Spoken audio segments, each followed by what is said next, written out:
Hello बच्चा party, क्या हाल है। मैं हूं शोभित पांडे और स्वागत है आप सभी का करियर मेकर एकेडमी के यूट्यूब चैनल में। काफ़ी दिनों से कोई वीडियो अपलोड नहीं किया था, कई सारी वजह थी। खैर, अब अपन शुरू करते हैं अपनी नई वीडियो। अपन इलेक्ट्रोस्टैटिक्स का पूरा वीडियो आपके पास सारे यूट्यूब चैनल पे अवेलेबल है। मेरे यूट्यूब चैनल CMA धौलपुर पे सारे आप पिछले इलेक्ट्रोस्टैटिक्स के कैपेसिटेंस तक के सारा वीडियो देख सकते हैं। अब अपन स्टार्ट करने जा रहे हैं सेकेंड यूनिट क्लास 12 की फिजिक्स की, जिसका नाम है इलेक्ट्रिक करंट या करंट इलेक्ट्रिसिटी। इलेक्ट्रिक करंट या करंट इलेक्ट्रिसिटी अपने आप में एक बहुत बड़ा चैप्टर है, बड़ी यूनिट है और फुल ऑफ कॉन्सेप्ट्स है। बहुत सारे कॉन्सेप्ट हैं, बहुत मज़ेदार है। इलेक्ट्रिक करंट और करंट इलेक्ट्रिसिटी में बेसिकली दो चैप्टर हैं। आप NCERT देखोगे तो आपको एक मिलेगा, बट वैसे इसको दो पार्ट में क्लासीफाई किया गया है।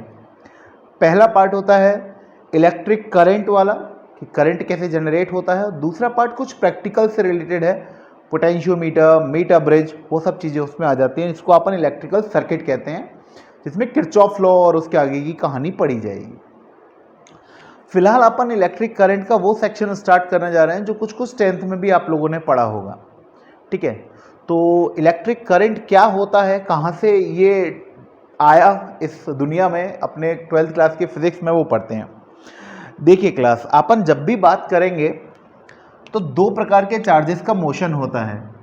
जब अपन बात करते हैं इलेक्ट्रिक चार्जेस की,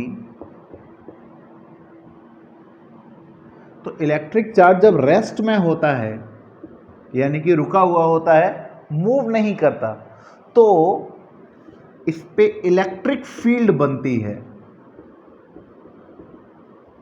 क्या बनती है? Electric field. और उसके लिए अपन ने पूरा इलेक्ट्रोस्टैटिक्स पढ़ डाला। ठीक है, जब वही इलेक्ट्रिक चार्ज मूव करता है तो दो पार्ट में वो मूव कर सकता है। एक तो वो मूव करे with constant velocity. Constant velocity का मतलब देयर इज नो एक्सेलरेशन। और एक वो करे विद वेरिएबल वेलोसिटी के संग, जहां पर एक्सेलरेशन जीरो नहीं होता, there is some acceleration.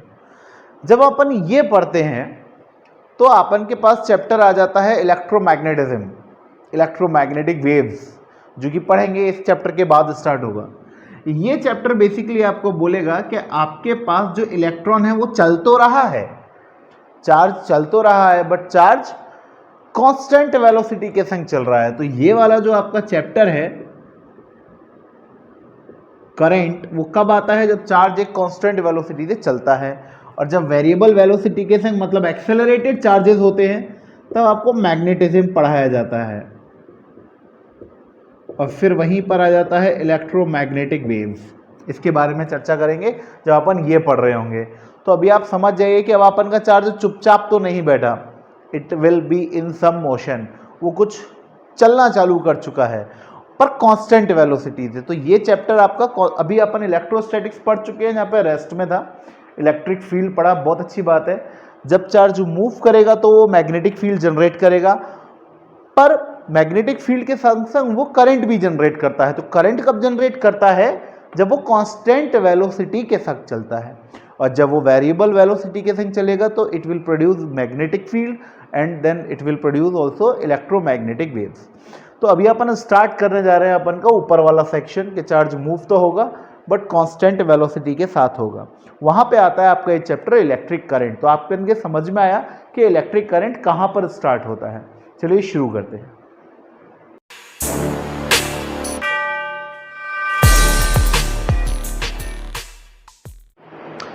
Ji class, तो अब अपन पढ़ते हैं कि इलेक्ट्रिक करंट एग्जैक्टली क्या होता है। तो डिफाइन की अगर बात करें, जो कि आप लोगों को छोटी क्लासेस में 10th में 12th में पढ़ाई जाती है, वो होती है the rate of flow of charge with respect to time is called electric current.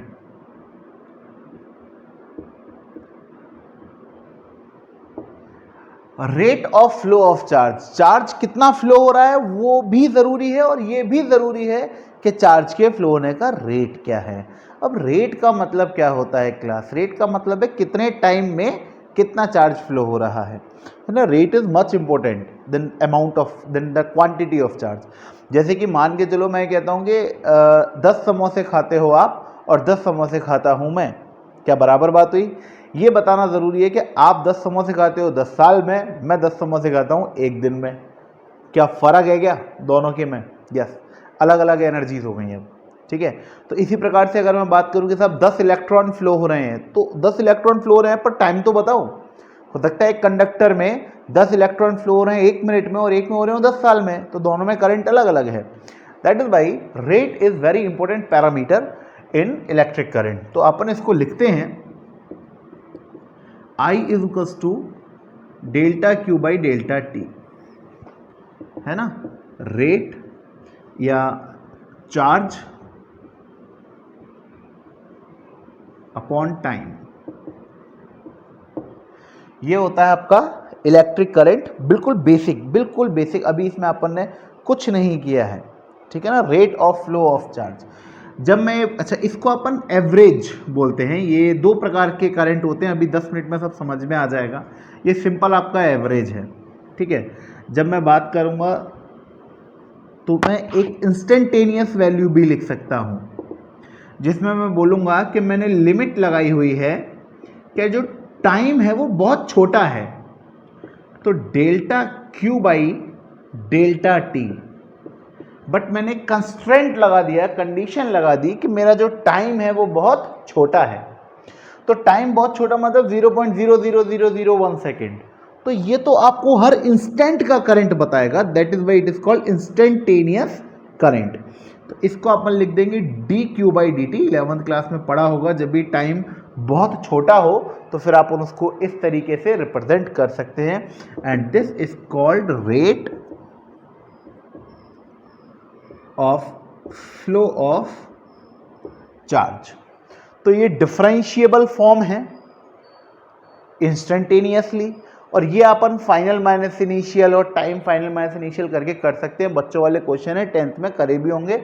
अभी इसका इतना ज़्यादा रोल नहीं है। ये एवरेज करंट हो गया और ये इंस्टेंटेनियस करंट हो गया आपका। तो ये बेसिक इन्फॉर्मेशन है कि व्हाट इज इलेक्ट्रिक करंट, ठीक है। कितने टाइम में कितना चार्ज फ्लो होता है उसको अपन करंट बोलते हैं। यहाँ पर ध्यान देने वाली बात यह है, अगर मैं छोटे मोटे एग्जाम्पल्स आपको बताऊं, दो तरीके से काम कर सकते हैं अपन। जो चार्ज होगा is a function of time. ये क्या लिख दिया सर आपने, फंक्शन, फिर से मैथमेटिक्स आ गई, मैथ्स तो चलेगी क्लास। चार्ज को मैंने लिखा 3t square plus 2t plus 1। क्या यहाँ पर चार्ज टाइम पे डिपेंडेंट है? यस सर, इसलिए मैंने बोला कि charge is a function of time. समझ में आया क्यों बोला? Charge is a function of time. तो अब मैं इसको डिफरेंशिएट करके इंस्टेंटेनियस करंट निकाल सकता हूँ। जब चार्ज के बारे में पता पड़ चुका है कि चार्ज तो टाइम पे डिपेंडेंट है, मतलब टाइम चेंज होगा तो चार्ज चेंज हो जाएगा, तो मैं यहाँ से करंट आपको निकाल के दे सकता हूँ। तो मान के चलिए मेरे से पूछे कोई कि what is the current in 2 seconds, तो ये टाइम दे दिया मेरे को। तो मैं कुछ नहीं करूँगा क्लास, सिंपल आप जानते हो कि करंट के लिए मेरे को D Q by D T करना है, डी अपॉन डी टी करना है। क्यू की जगह क्यू का फंक्शन लिख देंगे 3t square plus 2t plus 1। आपको डिफ्रेंशिएशन सिखाया गया है खूब अच्छी तरीके से। 3 कॉमन बाहर आ गया, t स्क्वायर का differentiation 2t plus 2 common, t का डिफ्रेंशिएशन 1, और 1 एक कांस्टेंट नंबर है जिसका डिफ्रेंशिएशन 0 हो जाएगा। इट गोना 6t प्लस 2, ये आया करंट। अब at t equals to 2 seconds, तो यहाँ पे 2 रख देंगे अपन, 6 इंटू 2 प्लस 2 14 एम्पियर। अभी बात करेंगे इसकी यूनिट के बारे में। तो इस तरीके से अपन जान गए कि चार्ज जो होता है वो टाइम का फंक्शन होता है, मतलब जो चार्ज है वो टाइम के हिसाब से चेंज होगा। अगर चार्ज टाइम के हिसाब से चेंज होगा तो अपन उसको डिफरेंशिएट करके करंट निकाल सकते हैं। ठीक है, इसका स्क्रीनशॉट ले लीजिए, इसको फटाफट उतार लीजिए।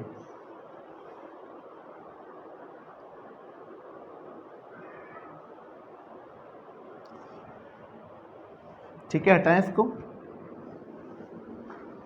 चलिए, अभी करंट की बेसिक डेफिनेशन और फॉर्मूला लिखा था, अब फटाफट से अपन बात कर लेते हैं, क्योंकि अपन को ये सब चीज़ें 10th की हैं, इस पे ज़्यादा अपन दिल दिमाग नहीं लगाएंगे, अपन को वो पढ़ना है जो कि बहुत डीप है। तो अपन फटाफट से छोटी मोटी चीज़ें कवर कर लेते हैं। जैसे कि एक सबसे इम्पोर्टेंट एक कॉन्सेप्ट और आएगा। अच्छा, यहाँ पर अपन बात अगर न्यूमेरिकल की कर रहे हैं तो एक वैरायटी छोटी सी और होती है। वो वैरायटी होती है कि अगर मेरे को करंट गिवन है, मान के चलिए 3t² + 2t + 1, current is a function of time, तो मैं इसको इंटीग्रेट करके चार्ज निकाल सकता हूं। अगर मेरे को करंट दे दिया है देन फाइंड चार्ज, तो मैं कर सकता हूं क्या? बिल्कुल, आपको सिखाया गया है बकायदा इस चीज के बारे में। देखिए, करंट को क्या लिखा था मैंने? dq/dt, dt का क्रॉस मल्टीप्लाई किया तो dq = I.dt, दोनों साइड इंटीग्रेट करूंगा तो dq रह जाएगा q, I का फंक्शन लिखना पड़ेगा अपन को 3t² + 2t + 1, I की वैल्यू .dt। अब चाहे तो आप अलग अलग करके कर लीजिए, चाहे यहीं से आप इनको इंटीग्रेट कर दीजिए, एक ही बात है। 3 कांस्टेंट, t² का integration with respect to t, t² का कितना हो जाएगा? t³/3 + 2, t का कितना हो जाएगा? t²/2, और 1 का मल्टीप्लाई dt से, तो dt का इंटीग्रेशन t। तो ये हो गया आपका 3 से 3 कैंसिल आउट हो गया, t³, 2 से 2 कैंसिल आउट हो जाएगा, t² + t। अब अगर यहाँ पर वो मेरे को टाइम दे देता, मान के चलिए कि इन टाइम t = 2 सेकेंड्स, तो मैं अगेन यहाँ पे 2 रख देता, तो मेरे को पता पड़ जाता कि अगर करंट इस हिसाब से फ्लो हो रहा है तो 2 सेकंड के बाद कितना चार्ज वहां पर अवेलेबल होगा। 2 का क्यूब + 2 का square + 2, 8 + 4 + 2, 14 ampere, sorry 14 coulomb, sorry. तो एक छोटी सी वैरायटी ये होती है। ठीक है, बाकी इससे ज़्यादा नीचे के क्वेश्चन नहीं आएंगे कि आपको 2 अलग अलग टाइम पे चार्ज दे दिया तो आप डेल्टा क्यू को लिख रहे हो Q2 - Q1, डेल्टा टी को लिख रहे हो T2 - T1, वो सब नहीं आता अभी। ठीक है, इसका स्क्रीनशॉट लेकर इसको उतार लीजिए। अब अपन बात करेंगे थोड़ा आगे की। वैसे तो अगर मैं आपको बात बताऊं कि अपन ये जो चैप्टर पढ़ रहे हैं इलेक्ट्रिक करंट, ये बेसिक इंफॉर्मेटरी चैप्टर है। इसमें आपको बेसिक इंफॉर्मेशन दी जाएंगी। आपके घरों में जो करंट आता है वो बेसिकली ऑल्टरनेटिंग करंट है, एसी, जिसको सर निकोलस टेस्ला ने बनाया था। ठीक है, और जो बैटरीज होती हैं, जो सेल होते हैं, उनमें जैसे ड्राई बैटरी ले लो, प्राइमरी सेकेंडरी कोई सी भी, उनसे जो करंट डेवलप होता है वो करंट होता है आपका डायरेक्ट करंट, जो कि किसने बनाया था? सर थॉमस एडिसन ने, है ना। थॉमस एल्वा एडिसन ने जो बल्ब बनाया था वो बेसिकली डीसी करंट को सपोर्ट कर रहा था, बट डीसी के संग प्रॉब्लम ये थी, it is very very very very high economical range, महंगी बहुत थी, एनर्जी के लॉसेस ज़्यादा होते थे, एक जगह से दूसरे जगह तक पहुंचाने में बहुत ज़्यादा खर्चा आता था। तो यूरोप में एसी डीसी चल तो रहा था, बट इट वेरी एक्सपेंसिव। तो then Nicholas Tesla introduce cheap, I can say, electricity which is called alternating current. बहुत बड़ा डिस्कशन रहता है कि डीसी इज हार्मफुल और एसी इज हार्मफुल। तो कई बच्चे क्या तुक्का मार देते हैं कि 10th क्लास में हमने पढ़ा हुआ है, कई टीचर्स भी मैंने देखा गलत इंटरप्रिटेट करते हैं कि आप घर में एसी यूज़ कर रहे हो तो इसका मतलब एसी सेफ देन डीसी। नहीं, AC is dangerous than DC. वो क्यों होता है वो एसी वाले चैप्टर में पढ़ेंगे। आपके घर में आ रहा है ऑल्टरनेटिंग वोल्टेज, जिससे बनता है ऑल्टरनेटिंग करंट, जो कि सर निकोलस टेस्ला की देन है हमको। तो वो सब पढ़ेंगे अपन एसी वाले चैप्टर में। अपन के है ऑल्टरनेटिंग करंट वाला चैप्टर, जिसमें अपन पढ़ेंगे कि अपने घर में जो करंट आता है वो I equals to I naught sine omega t होता है। IRMS अलग चीज़ है, I नॉट अलग चीज़ है, बहुत डिटेल में। अभी बेसिक पढ़ रहे हैं कि व्हाट इज करंट। अभी अपन AC और DC में नहीं बांट रहे हैं इसको, अभी अपन समझ में आ गया, बेसिक पढ़ रहे हैं कि व्हाट इज इलेक्ट्रिक करंट। तो अपन ने इलेक्ट्रिक करंट पढ़ लिया है कि what is electric current, rate of flow of charge with respect to time. इसकी यूनिट क्या होगी, आइए बात करते हैं इसकी यूनिट ऑफ इलेक्ट्रिक चार्ज। तो देखो क्लास, मैंने जैसा कि आप मेरे वीडियोस देख रहे होंगे अगर इलेक्ट्रोस्टैटिक्स के, तो मैंने आपको शुरुआत से बताया, और जो मेरे 11-12 के स्टूडेंट्स हैं बड़े प्यारे CMA के, वो जानते हैं कि मैंने उनको चीज़ सिखाई है कि 2 यूनिट्स होती हैं, एक CGS, एक SI। SI basically MKS unit का एक्सटेंशन है। MKS सिस्टम था, उसका अपर पार्ट है SI यूनिट, और एक होती है CGS। होती एक FPS भी है, बट वो अभी चर्चा नहीं करेंगे। बोर्ड्स में या एग्ज़ाम में, कंपटीशन एग्ज़ाम में SI यूनिट आती थी पहले, बट इन दिनों नया ट्रेंड चल रहा है कि CGS यूनिट भी पूछ लेते हैं, और कई बार CGS और SI का कंपैरिजन पूछ लेते हैं। ठीक है, कि इलेक्ट्रिक करंट का CGS यूनिट कितने SI के बराबर है। तो जो बच्चे मेरे स्टूडेंट पहले से रहे हैं CMA पे, जो नए बच्चे हैं उनको बता रहा हूँ, क्योंकि जो पुराने बच्चे हैं वो इस बात को जानते हैं, जिन्होंने इलेक्ट्रोस्टैटिक्स वाले वीडियो देखे हैं। तो अभी अपन बात करेंगे इसकी बेसिक यूनिट की। देखिए, जैसा कि अपन जान रहे हैं कि व्हाट इज dQ/dt, तो यहाँ से अपन आ रहे हैं कि ये चार्ज की यूनिट होती है कूलाम,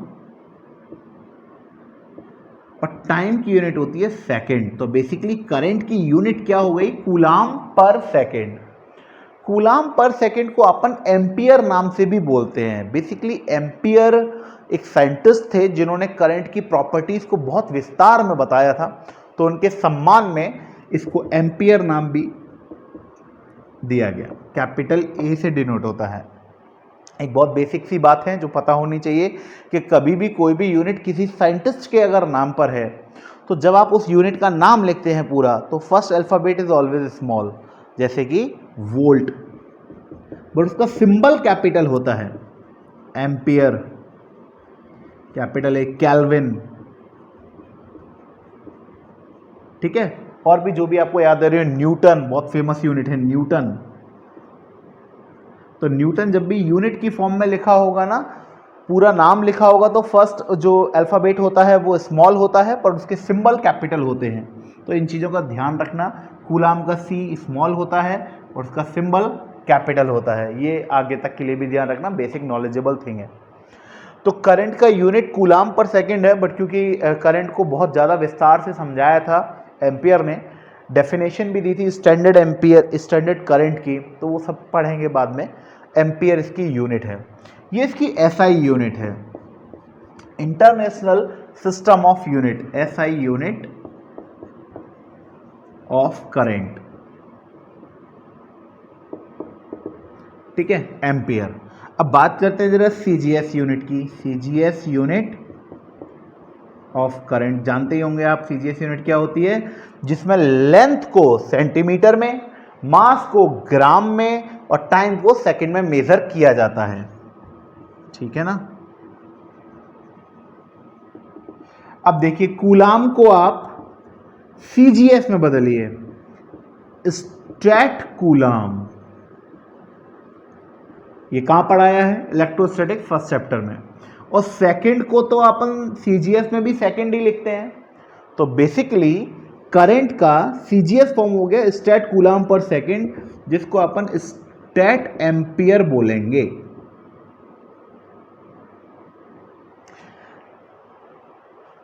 ठीक है, तो अपन के क्लियर हो गया कि CGS यूनिट क्या है, स्टैट एम्पियर है।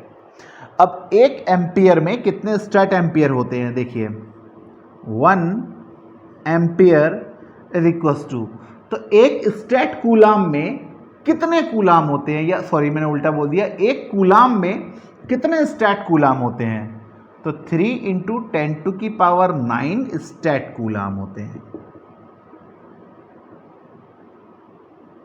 और सेकंड तो सेम ही है, तो 1 second. Stat coulomb upon second को अपन स्टैट एम्पियर बोल देंगे।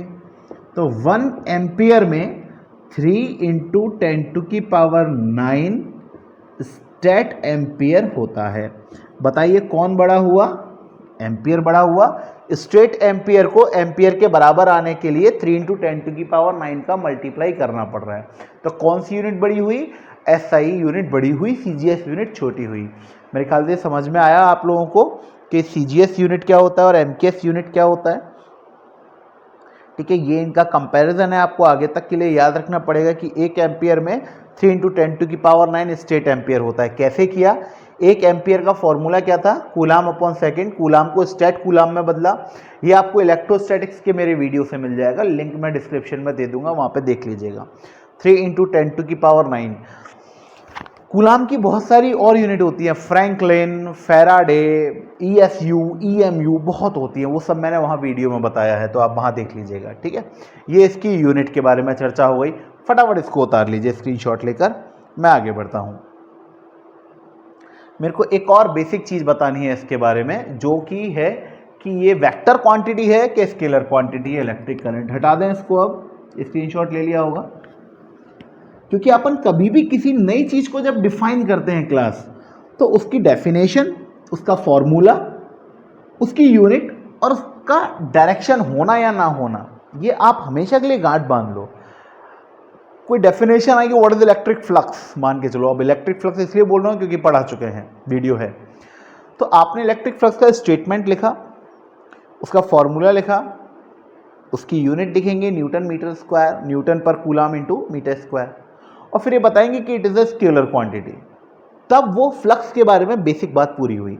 मतलब किसी भी नई क्वांटिटी को बताने के लिए 4 चीज़ें होनी चाहिए: डेफिनेशन, डेफिनेशन का फॉर्मूला, उसकी एसआई यूनिट, सीजीएस यूनिट जरूरी नहीं है, एसआई यूनिट, और अगर वो वेक्टर है तो उसका डायरेक्शन, और नॉन वेक्टर है तो लिखेंगे कि it is a scalar quantity. मेरी बात क्लियर है? तो अब बात करेंगे कि ये क्या है। तो बहुत एक नई चीज़ आएगी आपके सामने कि current is a tensor quantity. Cancer नहीं है, ये कैंसर नहीं है, ये है टेंसर। अब ये क्या होता है वो 2 मिनट लगेंगे मेरे को समझाने में, सुनिएगा। देखिए क्लास, एक होती हैं वो क्वांटिटीज, मैं फिजिकल क्वांटिटीज की बात कर रहा हूं, जिनमें मैग्नीट्यूड भी होता है, मैग्नीट्यूड होता है और कोई डायरेक्शन नहीं होता, नो डायरेक्शन, मैग्नीट्यूड होता है। ये क्वांटिटी कहलाती है स्केलर। एक जिनमें मैग्नीट्यूड भी होता है और डायरेक्शन भी होता है, ये कहलाती हैं वेक्टर। वेक्टर के एग्जाम्पल फोर्स, एक्सेलरेशन, वेलोसिटी, है ना, अनगिनत एग्जाम्पल्स हैं अपने पास, एंगुलर एक्सेलरेशन, टॉर्क, मोमेंटम। ठीक है, scalar quantity mass, length, time, work, energy, power, बहुत सारे। ठीक है, और जाहिर सी बात है जो वेक्टर्स होते हैं इनके लिए कोट लिखा जाता है कि they have magnitude and direction both, also they obey vector laws. कौन से vector law? Class 11th, parallelogram law of vector addition, triangle law of vector addition, वो वाले लॉ। वेक्टर वो होते हैं जिनमें मैग्नीट्यूड भी है, डायरेक्शन भी है, और वो वेक्टर लॉ को फॉलो भी करते हैं। यहां पर तो डायरेक्शन ही नहीं है। अब इस स्केलर की ही एक और वैरायटी आती है दिमाग में कि जहां पर मैग्नीट्यूड भी है, डायरेक्शन भी है,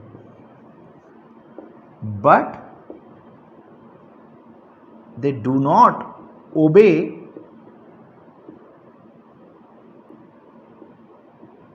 vector laws of addition। Vector law को फॉलो नहीं कर रहे, दे एडेड लाइक स्केलर्स। तो इन क्वांटिटीज को कहते हैं टेंसर। एग्जाम्पल प्रेशर, बहुत सारे होते हैं, करंट, ये सब बहुत हायर क्लासेस में पढ़ोगे। बहुत हायर का मतलब बहुत ही हायर। इवन बीटेक में भी जो थर्मल इंजीनियरिंग करते हैं, पेट्रोकेमिकल इंजीनियरिंग करते हैं, सिविल और मैकेनिकल करते हैं, वो थर्ड ईयर फाइनल ईयर में पढ़ते हैं, है ना। और एमएससी वगैरह में भी मेरे ख्याल से लास्ट में है, या आईआईटी एमएससी में होगा तो होगा, बहुत लास्ट में काम में आता है। पर क्योंकि करंट पढ़ा रहा हूँ तो मेरे को ये आपको बताना पड़ेगा कि टेंसर क्या होता है। तो टेंसर वो क्वांटिटी है जिसमें मैग्नीट्यूड और डायरेक्शन दोनों होते हैं, पर वो वेक्टर लॉ को फॉलो नहीं करता। मैं आपको एक एग्जांपल देता हूँ। आपके घर में एक वायर है, ठीक है, वो वायर में करंट आ रहा है 2 एम्पियर, और ये एक और वायर है, यहाँ पर स्विच लगा हुआ है जो भी है 3 एम्पियर, ठीक है। तो मैं अगर आपसे पूछूं कि टोटल कितना करंट फ्लो हो रहा है, तो आप बोलोगे कि यहाँ से यहाँ पर आया 2 और ये अलग से 3, तो कुल मिला के 5 एम्पियर का करंट फ्लो हुआ। या मैंने आपसे बोला कि यहाँ पर एक वायर लगा हुआ है, 2 एम्पियर का करंट आ रहा है और यहाँ से 3 एम्पियर का करंट आ रहा है, तो यहाँ कितना जाएगा? तो आप क्या बोल रहे हो? 5 जाएगा। इधर से 2 आया, इधर से स्विच लगा होता है ना, एक वायर इधर से आ रहा है, एक वायर इधर से आ रहा है। तो अगर ये वेक्टर लॉ को फॉलो करता तो आप जानते हो फिर इसका आंसर क्या होता? Under root A square plus B square plus 2ab cos theta. तो क्या करंट ऐसे बीच में जाएगा क्या हवा में? करंट तो वायर में ही फ्लो होगा ना। अब एक बात बताओ कि अगर ये वेक्टर लॉ को फॉलो करता तो यहां पर आप फिर क्या करते? Under root A square plus B square plus 2ab cos theta. क्या यहां पर ऐसे काम चलता है क्या? और फिर रिजल्टेंट कहां जाता? हवा में। अब जैसे मान के चलो ये इन दोनों का रिजल्टेंट तो यहाँ हुआ, यहाँ पे वायर ही नहीं है, तो हवा में दौड़ेगा क्या करंट? नहीं दौड़ता ना यार। तो क्या ये वेक्टर की तरह ऐड हुआ? नहीं, ये ऐड स्केलर की तरह ही हो रहा है, 5 एम्पियर। पर क्या डायरेक्शन है? डायरेक्शन है। डायरेक्शन है या नहीं? सब डायरेक्शन तो होती है, but they added like scalar quantities, ठीक है। तो those physical quantities having both magnitude and direction but they do not obey the vector laws, ठीक है। तो करंट की डायरेक्शन मैटर करती है पर वो वेक्टर लॉ को फॉलो नहीं करती। तो इंपॉर्टेंट कॉन्सेप्ट क्या है वो मैं लिख देता हूं कि the direction of the current matters, और ये बहुत अच्छे से पढ़ेंगे किरचॉफ लॉ में, जो इसी चैप्टर का हिस्सा है। The direction of current matters, matter करती है। ऐसा नहीं है कि अपन डायरेक्शन को इग्नोर कर दें, बहुत बहुत इंपॉर्टेंट रोल है। चाहो तो आप लिख लेना कि we study further this in Kirchhoff law, direction के बारे में, ठीक है। तो ये स्क्रीनशॉट ले लीजिए। तो करंट की चारों चीज़ें मैंने आपको बता दी, डेफिनेशन, बेसिक फॉर्मूला, उसकी एसआई और सीजीएस यूनिट, और वो एक टेंसर क्वांटिटी है। बट अगर कभी मल्टीपल चॉइस क्वेश्चन आता है कि current is a physical quantity, option A है स्केलर और ऑप्शन बी है vector, option C none of these, तो आप फिर स्केलर पे क्लिक करना, क्योंकि वेक्टर तो वो कैसे भी नहीं है, स्केलर का ही एक एक्सटेंशन है, ठीक है। तो अगर बोला है टेंसर स्केलर वेक्टर तो टेंसर पे क्लिक करिएगा, स्केलर वेक्टर में से पूछ रहा है तो स्केलर पे क्लिक करिएगा। बात समझ में आ गई मेरी? इसका स्क्रीनशॉट ले लीजिए। अब अपन पढ़ते हैं कुछ आगे की डिटेल चीजें।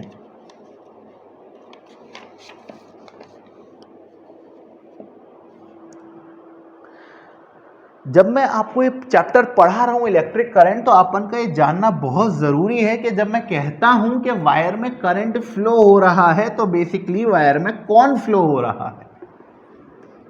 जब मैं आपसे बोलता हूं कि एक वायर कंसीडर करिए, उसके अंदर करंट फ्लो हो रहा है, तो बेसिकली उसमें कौन फ्लो होता है, तो उस बारे में ज़रा बात करते हैं, ठीक है।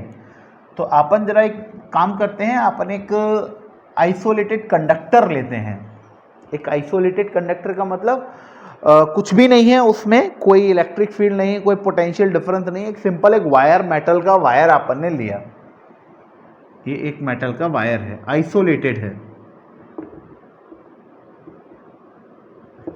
Isolated conductor. जब मैं बोलता हूं कि इसके अंदर से करंट फ्लो हो रहा है, तो बेसिकली कौन फ्लो हो रहा है इसके अंदर? तो इसके अंदर फ्लो हो रहे हैं electrons, free electrons. What are free electrons? Free electron are those electrons which are present in valence band of atom. Valence band क्या है? कंडक्शन बैंड, वैलेंस बैंड होता है, पढ़ा है valence band theory, energy band gap. जो outer most shell में जो electron है वो जब बाहर निकलता है तो वही करंट बनाता है, सारे इलेक्ट्रॉन करंट नहीं बनाते। जो बिल्कुल आउटर मोस्ट एटम में जो आउटर मोस्ट ऑर्बिट में है वो इलेक्ट्रॉन बाहर निकलता है और आपको करंट बना के देता है। तो जो इलेक्ट्रॉन होता है वो एक नेगेटिव क्वांटिटी है, वो जब मूव करता है तो उसके अपोजिट डायरेक्शन में करंट बनता है ना। धूम पिक्चर का ऋतिक रोशन यही है, पहली धूम देखी थी, हाँ, उसका क्लाइमैक्स क्या था, देखना, अच्छी पिक्चर थी। उसका क्लाइमैक्स क्या था कि वो उसके बैग में पैसे होते हैं बहुत सारे, बाइक पे होता है, एक तरफ द ग्रेट अभिषेक बच्चन, एक तरफ सुपर डुपर उदय चोपड़ा खड़ा होता है और वो रेस देता है कि अब कहाँ जाएगा। सामने होती है खाई, वो अपने बैग की चेन खोल देता है और फुल्ली एक्सेलरेट करता वो अपनी बाइक को खाई में गया है। तो और ऋतिक रोशन जा रहा है इधर, ऋतिक रोशन नहीं, सॉरी, जॉन अब्राहम, वो जा रहा है इधर और पैसे जा रहे हैं इधर। मैंने कहा ये तो करंट है। वो इधर जा रहा है बाइक के संग और पैसे इधर उड़ते हुए जा रहे हैं, खाई में गिर जाता है, पैसे हवा में उड़ जाते हैं। बहुत बढ़िया पिक्चर थी। खैर, ऐसा मुझे घर पे के मास्टर बोल रहा था पिक्चर देखेंगे हम, तो मैं तो एक बात बता रहा हूँ तुमको। इलेक्ट्रॉन एक नेगेटिव क्वांटिटी है। इलेक्ट्रॉन जिस डायरेक्शन में मूव करते हैं उसके अपोजिट डायरेक्शन में वायर में करंट आता है। जिस तरीके से अपन इलेक्ट्रॉन की बात कर रहे हैं, एक पॉजिटिव क्वांटिटी भी होती है जिसको अपन कैटायन कहेंगे या पॉजिट्रॉन कहेंगे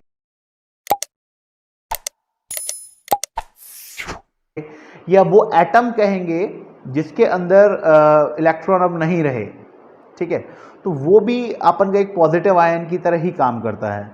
पर अपन ये नहीं बोलेंगे कि पॉजिटिव आयन मूव कर रहा है, पर एक कन्वेंशन है कि इलेक्ट्रॉन जिस डायरेक्शन में मूव करता है करंट उसके अपोजिट बनता है, और पॉजिट्रॉन जिस डायरेक्शन में मूव करता है करंट उसी डायरेक्शन में बनता है।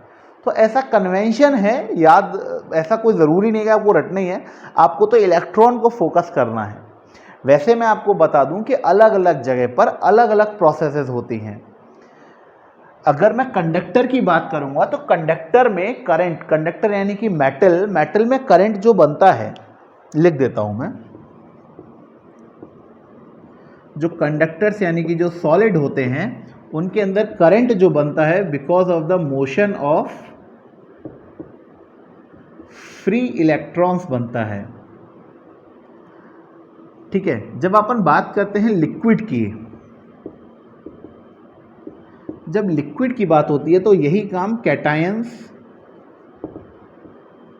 एंड एनआयंस करते हैं, है ना। जैसे NaCl तो Na+Cl-,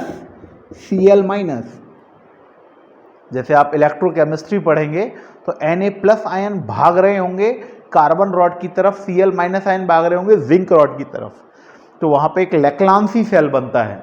इलेक्ट्रोकेमिस्ट्री में पढ़ोगे, घबराना मत। तो यहाँ पर Na+ कैटायन और Cl- एनायन कहलाते हैं। तो यहाँ पे दोनों मूव कर रहे हैं, कैटायन भी और एनायन भी, यहाँ पर दोनों मूव कर रहे हैं। जब मैं गैसेस की बात करता हूँ तो गैसेस में ionised gas particles, ionised gas particles move करते हैं, ठीक है। ये हुआ कंडक्टर के बारे में। अगर मैं बात करूं सेमीकंडक्टर के बारे में, जो कि अपन का सेकेंड लास्ट चैप्टर है, उसमें इलेक्ट्रॉन्स एंड होल्स, अभी होल क्या होता है तभी पढ़ाऊंगा, ये दोनों ही करंट कैरियर्स कहलाते हैं। जो भी करंट को कैरी करता है उसको करंट कैरियर कहते हैं। यहाँ पे फ्री इलेक्ट्रॉन, यहाँ पे कैटायन और एनायन, यहाँ पे आयोनाइज्ड गैस पार्टिकल, यहाँ पे इलेक्ट्रॉन और होल, ये सब करंट कैरियर्स हैं, करंट को कैरी करके भाग रहे हैं ये, ठीक है। तो ये उतार लीजिए, कभी कभी काम आ जाता है कि कौन है करंट कैरियर्स, अलग अलग जगह पे अलग अलग मटेरियल। बस ये याद रखना है कि इलेक्ट्रॉन एक नेगेटिव क्वांटिटी है, तो जो इलेक्ट्रॉन का डायरेक्शन होगा उसके अपोजिट डायरेक्शन में ही इलेक्ट्रिक करंट फ्लो होता है। हटा दूँ इसको, स्क्रीनशॉट लेके इसको उतार लेना, ये भी काम की चीज़ है आपकी।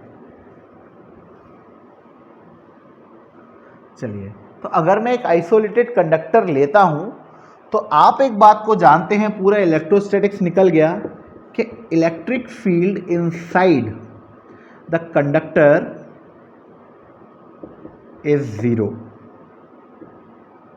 इलेक्ट्रिक फील्ड कंडक्टर के अंदर कितना होता है? ज़ीरो होता है। ठीक है, उसकी बहुत सारी वजह थी, वो पूरा इलेक्ट्रोस्टैटिक्स में अपन पढ़ चुके हैं। ठीक है, तो अभी उसको दोबारा इतनी गंभीर चर्चा में अपन नहीं लेंगे। तो जब भी मैं बात करूं कि इनसाइड इलेक्ट्रिक करंट ज़ीरो होता है, इनसाइड इलेक्ट्रिक फील्ड ज़ीरो होती है, कंडक्टर के अंदर इलेक्ट्रिक फोर्स ज़ीरो होता है, तो ये हमेशा के लिए ही याद रखना है। जब कोई कंडक्टर लेता हूं तो इसके अंदर करंट ज़ीरो होता है। अब मेरे को आपको पढ़ाना है कि ऐसा क्यों होता है। ठीक है, इस टॉपिक पे जाने से पहले इसी से रिलेट करता हूं एक छोटा सा टॉपिक और बता देता हूं आपको। Current density,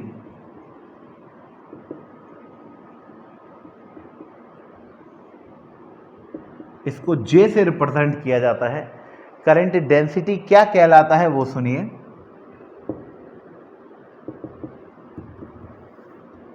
electric current per unit area, cross section area. Current flow हो रहा है और मैंने एक छोटा सा क्रॉस सेक्शन एरिया इस कंडक्टर में ले लिया, तो इस क्रॉस सेक्शन एरिया में से कितना करंट फ्लो होगा उसको मैं बोलूंगा करंट डेंसिटी। ठीक है ना, उसको मैं क्या बोलूंगा? Current density, current per unit area. ये बात इंपॉर्टेंट है कि ये एक वेक्टर क्वांटिटी है, क्योंकि एरिया एक वेक्टर क्वांटिटी होती है, पढ़ा चुका हूं। और साथ ही साथ करंट भी स्केलर में आखिरी वाली चीज है, बिल्कुल मतलब वेक्टर होते होते रह गया ये, है ना। J is equals to I by A. अब इंपॉर्टेंट कॉन्सेप्ट ये है कि ये J एक वेक्टर क्वांटिटी होती है। जो J होता है वो एक वेक्टर क्वांटिटी होती है। J is a vector quantity. अब देखो मजा आएगा। हुज डायरेक्शन इज सेम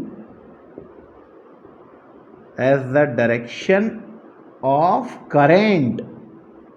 कि सर करंट का डायरेक्शन, हाँ बोला था ना, डायरेक्शन तो होता है पर वो वेक्टर लॉ को फॉलो नहीं कर रहा। ठीक है, क्या एरिया एक वेक्टर है? हाँ। जे एक वेक्टर है? हाँ। इन दोनों का क्रॉस मल्टीप्लाई करना,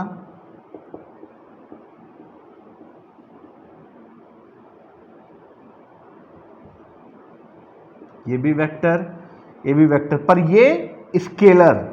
तो मैं क्या बोल सकता हूं कि current is also a dot product of current density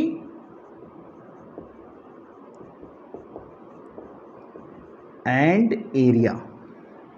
यहां से अपन इसकी यूनिट भी निकाल सकते हैं, एम्पियर पर मीटर स्क्वायर। तो एक करंट डेंसिटी के बारे में छोटी सी चर्चा थी, डिटेल में भी पढ़ेंगे जब इसके न्यूमेरिकल करेंगे तब। फिलहाल इसको उतार लीजिए आप।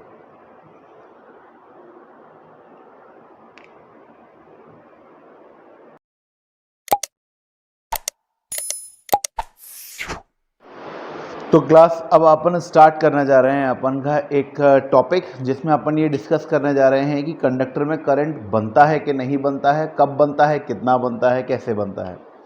देखिए, सबसे पहले अगर मैं आपको एक बात सिंपल सी बताऊं कि आपके घर में कोई कॉपर का एक वायर है, मेटल का वायर है, कोई लोहे की रॉड है, सिल्वर की रॉड है, आप उसको छूते हो तो क्या वो आपको करंट मार देती है क्या? लोहे की खिड़कियां लगी हुई हैं, करंट मार देती है क्या? लोहे का गेट लगा हुआ है, करंट मारता है क्या? लोहे की रॉड लगी हुई है, आप उसको पकड़ लो, कॉपर का वायर पकड़ लो, करंट मारता है क्या? नहीं मारता। ऐसा क्यों होता है? तो फिर कंडक्टर में करंट बनता कब है? बहुत बेसिक सी बात है। आइसोलेटेड कंडक्टर्स में नेट करंट जीरो होता है। ये बात अभी जस्ट मैंने आपको बताई भी थी। आइसोलेटेड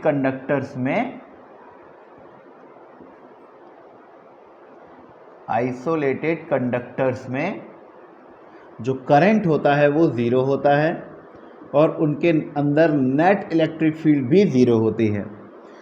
है ना। ये क्यों होता है इसको समझने का प्रयास करते हैं। आप किसी भी लोहे की चीज़ को आप छू के देखें, सिल्वर की चीज़ को छू के देखें जो आइसोलेटेड हो, जिसमें कुछ एक्सटर्नल बैटरी नहीं लगी हुई हो, अलग हो, आप उसको छुइए तो क्या वो आपको करंट मारती है? नहीं मारती है। क्यों नहीं मारती है वो समझते हैं।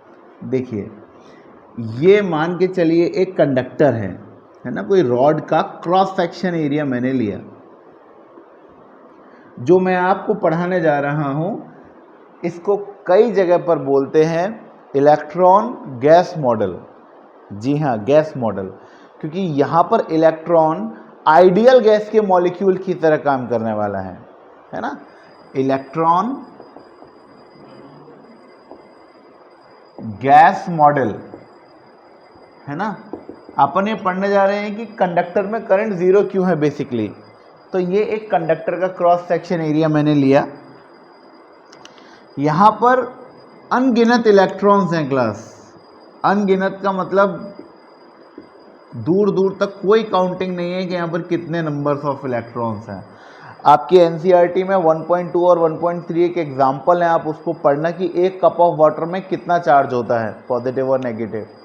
वो आपको बताएगा कि बहुत सारा चार्ज है ना। यहाँ पर मैं सिर्फ एक आपको अरेंजमेंट दिखा रहा हूँ। ये फ्री इलेक्ट्रॉन्स का मतलब क्या होता है कि एक एटम है, एटम के आउटर मोस्ट ऑर्बिट में से कुछ इलेक्ट्रॉन निकल आए, जिनको अपन वैलेंस इलेक्ट्रॉन या फ्री इलेक्ट्रॉन कहते हैं। हाँ, क्यों निकल आए? उसकी वजह होती है थर्मल हीट, ठीक है। अब ये इलेक्ट्रॉन्स जो हैं ये एटम में से निकल आए। जिस एटम में से निकल आए वो एटम पॉजिटिव चार्ज हो जाता है। इलेक्ट्रॉन की डेफिशिएंसी हो गई तो वो कैसा हो गया? पॉजिटिवली चार्ज हो गया। इसको कर्नेल कहते हैं, कर्नेल, पॉजिटिव आयन, इसको कर्नेल कहते हैं, ठीक है। अपन पॉजिटिव आयन ही बोलेंगे इसको। अब ये जो इलेक्ट्रॉन है जो यहाँ से निकला है ये इस कंडक्टर में फ्री हो गया। आपको एक मोटा मोटा आइडिया दूं कि कितने इलेक्ट्रॉन्स आपको पर मीटर क्यूब में मिलेंगे, तो 10⁻29 फ्री इलेक्ट्रॉन्स पर मीटर क्यूब या मीटर, क्यूबिक मीटर। तो आप अंदाजा लगा लो कि 10 के बाद 29 जीरोज कितने होंगे, अपन काउंट भी नहीं कर सकते, इतने हैं। अनगिनत अरबों खरबों करोड़ों इलेक्ट्रॉन्स यहाँ पर हैं। और due to thermal heat, thermal का मतलब ही हीट है, यानी कि temperature, they move randomly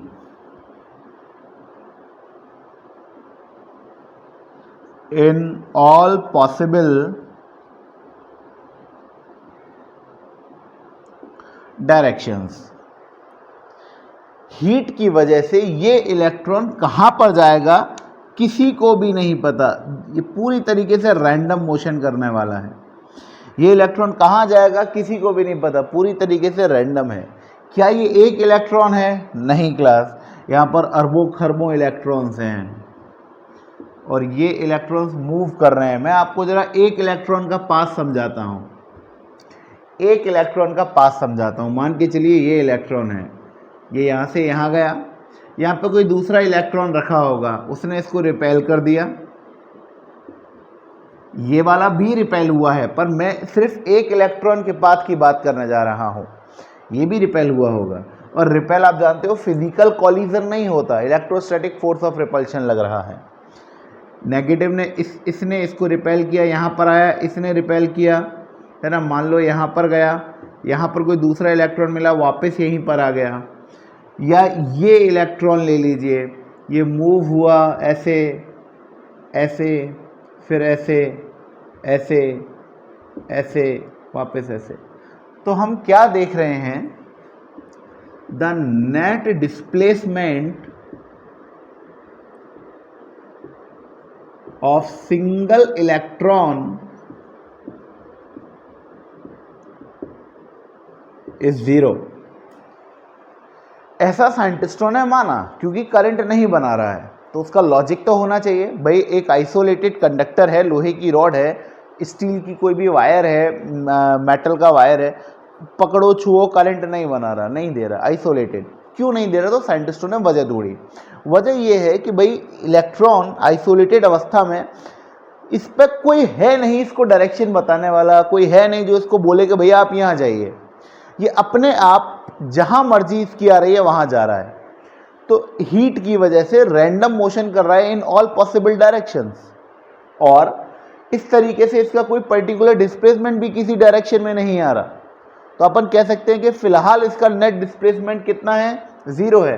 class मेरी बात को याद रखें, मैंने डिस्प्लेसमेंट बोला है, डिस्टेंस नहीं बोला है। It will cover some distance but it will not cover displacement. Displacement मतलब डायरेक्शन आ गया यहाँ पर।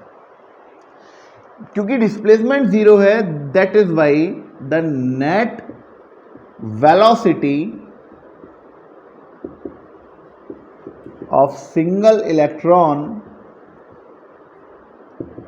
इज 0। मैंने वेलोसिटी की बात करी है, मैंने स्पीड की बात नहीं करी है, ठीक है। नेट वेलोसिटी जो होती है 0 होती है। इस वेलोसिटी को रैंडम थर्मल वेलोसिटी कहेंगे, जिसको अपन U से डिनोट करते हैं। बिल्कुल क्लियर मेरी बात? U से डिनोट करते हैं। कई किताबें V भी यूज़ कर लेती हैं, but upon initially U use करेंगे यहाँ पर, ठीक है। और सारे इलेक्ट्रॉन्स के लिए ये पॉसिबल है। तो सारे इलेक्ट्रॉन्स की रैंडम थर्मल वेलोसिटीज का अगर मैं एवरेज ले लूँगा, the average of all random thermal velocities is also 0। मतलब एक इलेक्ट्रॉन की रैंडम थर्मल वेलोसिटी भी 0 है, और सारे इलेक्ट्रॉन्स की अगर मैं रैंडम थर्मल वेलोसिटी ले लूँगा विद डायरेक्शन, क्लास यहाँ पर बात यही है कि आपको हर इलेक्ट्रॉन की डायरेक्शन लेनी है, तभी तो वेलोसिटी 0 होगी। एवरेज 0 है, ठीक है।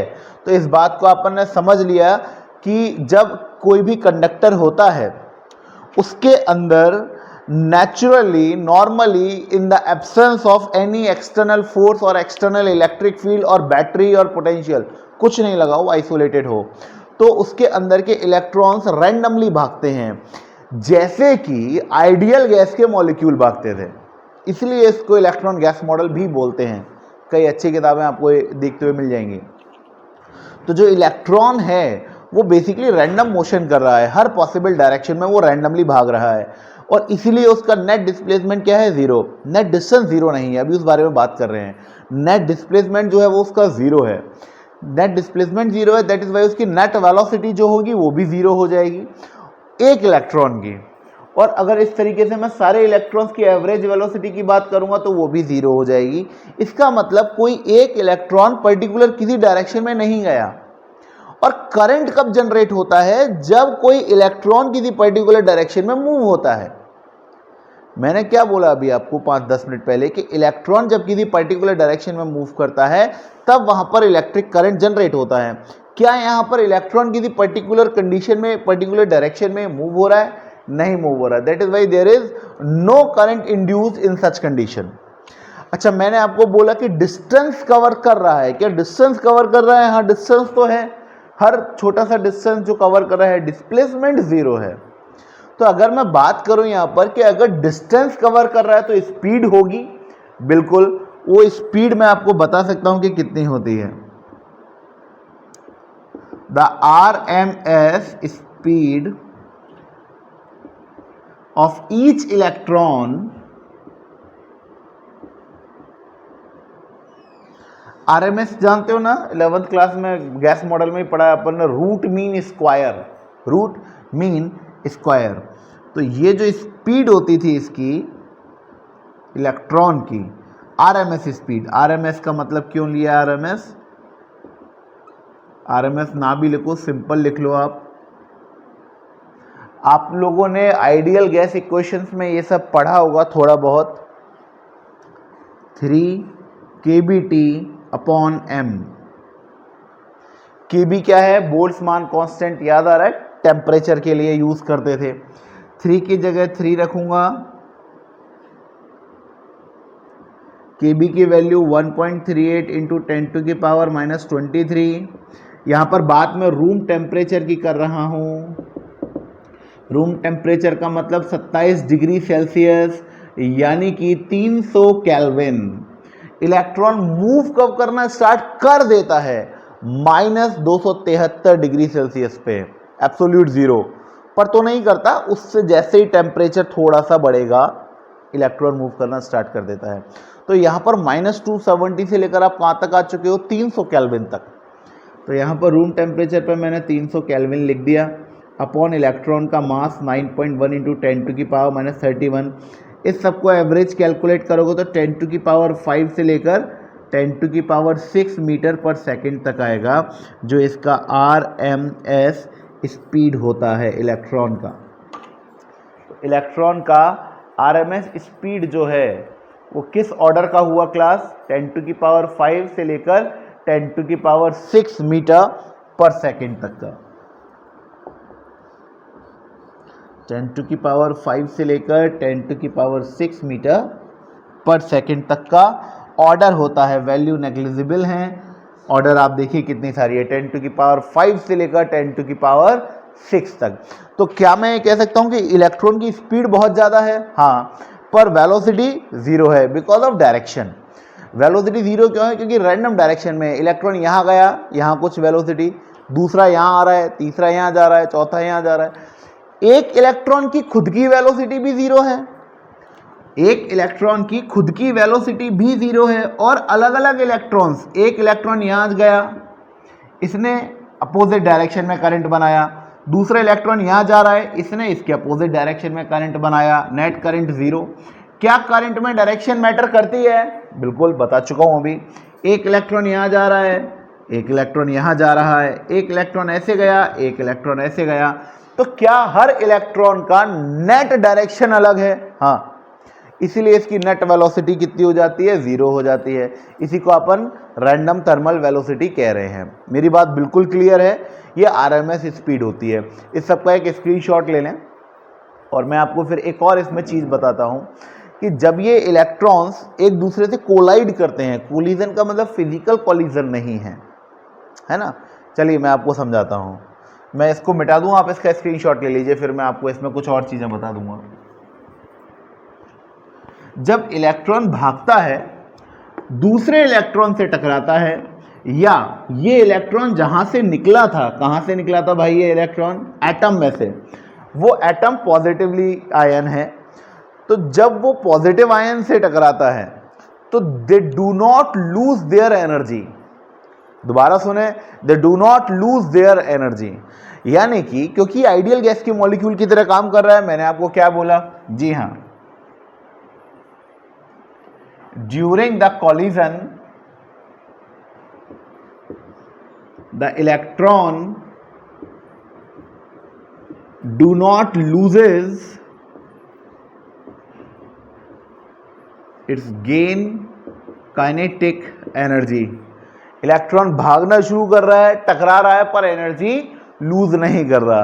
तो ये कॉलिजन किस तरीके का हुआ? सो द कॉलिजन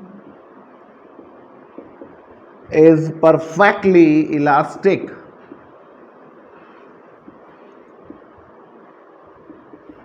कैसा कॉलिजन हुआ? ये बिल्कुल परफेक्टली एक इलास्टिक कॉलिजन हुआ, जहां पर किसी भी प्रकार की कोई एनर्जी का लॉस नहीं हुआ। ठीक है, तो ये बिल्कुल आइडियल गैस के मॉलिक्यूल की तरह काम कर गया, इसीलिए इसको ideal gas electron gas model के नाम से भी जाना जाता है। तो अब यहां पर कुल मिला के अपन के पास सारी चीजें समझ में आ गई हैं कि इलेक्ट्रॉन किसी पर्टिकुलर डायरेक्शन में मूव नहीं कर रहा, दैट इज वाई उसका नेट जो वेलोसिटी है वो जीरो है, और उसकी वजह से क्योंकि वो पर्टिकुलर डायरेक्शन में मूव नहीं कर रहा, नेट करंट भी जीरो है। So the current, electric current in any direction due two electron is zero. कोई करंट नहीं बनाया।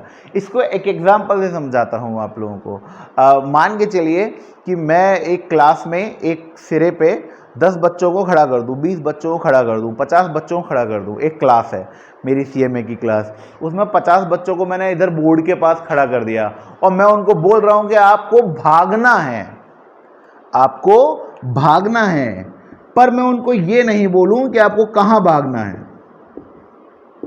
ये मैंने बच्चे खड़े कर दिए, पर मैं ये नहीं बोलूं कि आपको कहाँ भागना है। बच्चों ने पूछा कि सर कहाँ भागे, मैंने कि भाई पता नहीं पर भागो, मुझे नहीं पता पर भागो। कोई यहाँ जाएगा, कोई यहाँ ही चला जाएगा, कोई यहाँ टकराएगा, कोई वहाँ टकराएगा, कोई छत पे चल जाएगा, कोई नीचे चला जाएगा, आपस में टकराएंगे। पर क्या वो एनर्जी लूज करके बैठ जाएंगे? नहीं, वो लगातार भागेगा, टकराएगा, फिर खड़ा होगा, फिर भागेगा, क्योंकि उसको पता नहीं है कि उसको जाना कहाँ है, रुकना कहाँ है। तो मैं 5 मिनट बाद, 10 मिनट बाद बोलूंगा स्टॉप, तो क्या कोई मैं डायरेक्ट बता सकता हूं कि भैया ये बच्चा यहां रुका होगा, वो बच्चा वहां रुका होगा, या सारे बच्चे वहां पहुंच गए होंगे?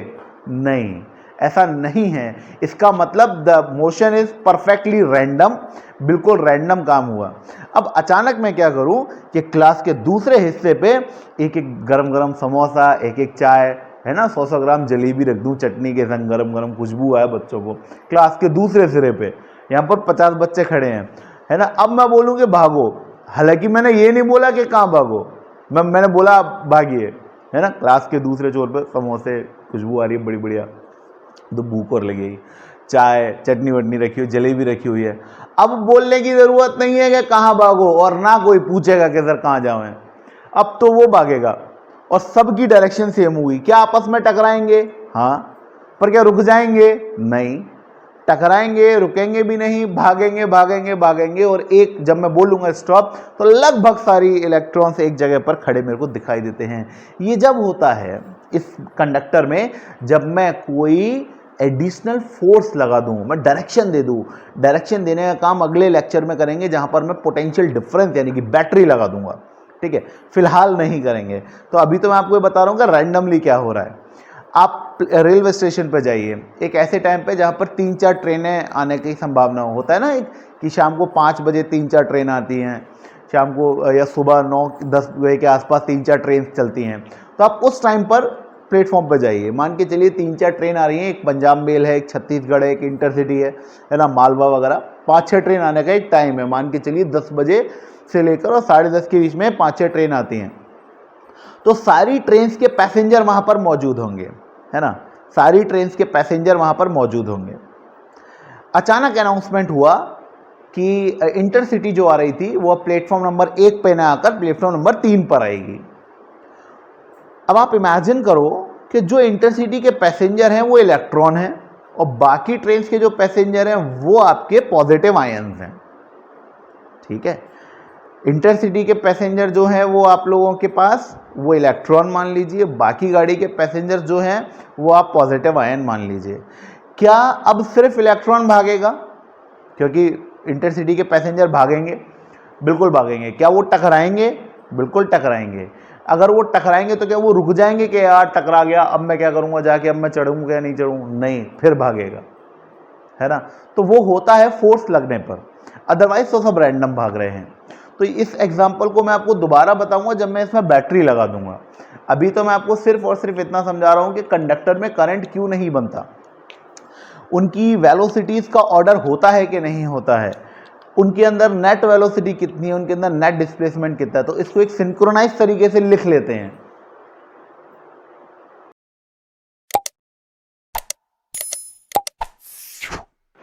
Yes class, this is our electron gas model. इसमें मैंने आपको 8 पॉइंट लिखे हैं। इन 8 पॉइंटों में आप लोगों को ये समझ में आ जाएगा कि क्या होता है। पूरी कहानी विस्तार से समझाई गई है। देखिए, इलेक्ट्रॉन गैस मॉडल है। क्वेश्चन ये है कि why there is no current in isolated conductor. ऐसा क्यों होता है कि मैं कोई आइसोलेटेड वायर लूँ, एक कॉपर का वायर ले लूँ, उसको छूँ करंट नहीं लग रहा, क्यों होता है ऐसा? एक एक one by one. There are large number of free electrons at room temperature in conductors. देखिए, इलेक्ट्रॉन की निकलने की कहानी शुरू हो जाती है -273 डिग्री सेल्सियस पर, 0 केल्विन जिसको अपन कहते हैं। तो रूम टेम्परेचर है 300 केल्विन। तो -273 से 300 डिग्री तक आते आते 27 डिग्री सेल्सियस तक आते आते -273 से लेके यानी कि 0 केल्विन से 300 केल्विन तक 0 केल्विन से 300 केल्विन तक आते आते इलेक्ट्रॉन्स के अंदर बहुत ज़्यादा एनर्जी डेवलप हो जाती है। तो इसका मतलब वो बहुत सारी मात्रा में बाहर निकल आते हैं अपने एटम से। जो एटम है उसके वैलेंस बैंड में से इलेक्ट्रॉन्स बाहर आ गए।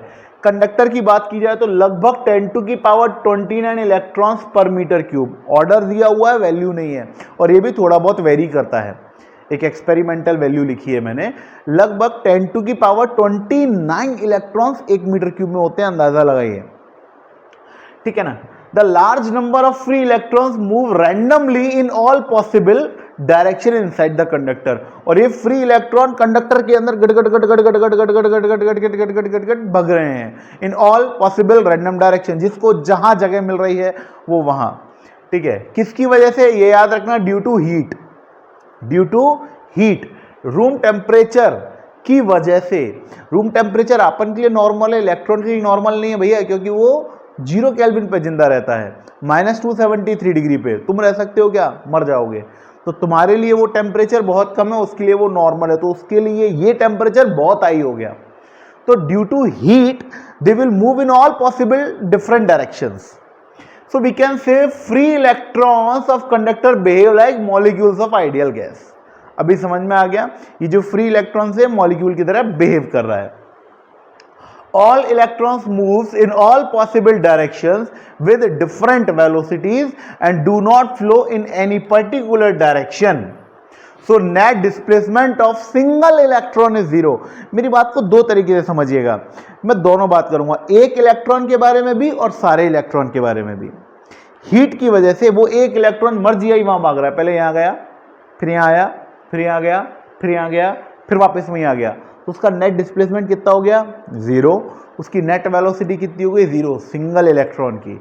और सारे इलेक्ट्रॉन्स की मिला दी जाए तो भी 0 है। एक इलेक्ट्रॉन यहां गया, एक इलेक्ट्रॉन यहां आया, करंट 0 हो गया, वेलोसिटी 0 हो गई। देखो बेटा, डिस्प्लेसमेंट 0 है, डिस्टेंस 0 नहीं है, वेलोसिटी 0 है, स्पीड 0 नहीं है, क्योंकि स्पीड में डायरेक्शन का मैटर नहीं करता, ठीक है। All electrons move in all possible direction with different velocity, her electron अपनी मर्जियाई वेलोसिटी से भाग रहा है। Do not flow in any particular direction, किसी पर्टिकुलर डायरेक्शन में भाग रहा होता तो करंट बना ही देता, नहीं भाग रहा है, do not flow. So net displacement of single electron is 0। और आगे बात करिए कि सारे इलेक्ट्रॉन्स का एवरेज भी 0 है, एक इलेक्ट्रॉन का भी डिस्प्लेसमेंट 0 है, so its velocity is also 0 and this velocity is called random thermal velocity. Random का मतलब आड़ी टेढ़ी, थर्मल का मतलब ड्यू टू हीट, और वेलोसिटी, तो रैंडम थर्मल वेलोसिटी कहलाती है, जो कि कितनी होती है, 0 होती है, एक इलेक्ट्रॉन की भी। एक इलेक्ट्रॉन का नेट डिस्प्लेसमेंट 0 है, उसकी वेलोसिटी 0 है, क्योंकि वो पता नहीं किस डायरेक्शन में भागे जा रहा है। एक इलेक्ट्रॉन का डिस्प्लेसमेंट 0 है, एक इलेक्ट्रॉन की वेलोसिटी 0 है, और सारे इलेक्ट्रॉन्स का एवरेज ले लें तो वो भी 0 है। So the average displacement and velocity of all electrons is 0 due to random direction. Direction की बात चल रही है, इसलिए वेलोसिटी और डिस्प्लेसमेंट ये दोनों वेक्टर टर्म है, तो डायरेक्शन मैटर करती है। तो डायरेक्शन अलग अलग होने की वजह से इनकी वेलोसिटी 0 हो जाती है। इसको U से डिनोट करेंगे तो पहले इलेक्ट्रॉन की वेलोसिटी, दूसरे इलेक्ट्रॉन की वेलोसिटी, ऐसे n इलेक्ट्रॉन्स की वेलोसिटी अपॉन n 0 हो जाएगा। अब बात करेंगे डिस्टेंस की और स्पीड की।